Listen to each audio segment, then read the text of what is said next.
વડોદરામાં ખટંબાના ઊંડા તળાવમાં કાર ખાબકી। ખટંબાના ઊંડા તળાવમાં ફેન્સિંગ તોડીને એક કાર પાણીમાં ઉતરી ગઈ હતી, જેને શોધવા માટે ફાયર બ્રિગેડવાળા તરત જ ઘટના સ્થળે દોડી આવ્યા હતા, પરંતુ આ કારમાં અંદાજે 4 થી 5 લોકો હોય તેવું જણાવી આવે છે। આ કારમાં બેસનાર તેમજ ચલાવનાર નાઇજેરિયન કે ઝિમ્બાબ્વેના સ્ટુડન્ટ હોય તેવું સૂત્રો દ્વારા જાણવા મળી રહ્યું છે। આ વિદ્યાર્થીઓ નશાની હાલતમાં હોય તેવું લોકોના મુખે ચર્ચાઈ રહ્યું છે।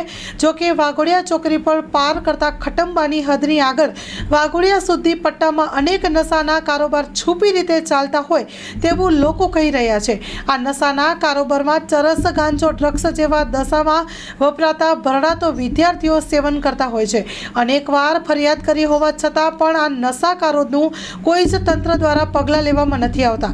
આ નશાના કારોબાર પર કાબૂ મેળવવા હજુ પણ પોલીસ નિષ્ફળ ગઈ છે, ત્યારે સત્વરે તંત્ર દ્વારા યોગ્ય કાર્યવાહી કરી અને આ બાબતે રજૂઆત કરે છે તેને ધ્યાને દેવામાં આવે તો તંત્રની કામગીરી સફળ થઈ શકે તેમ છે। Story report by Nikhil ગાયકે।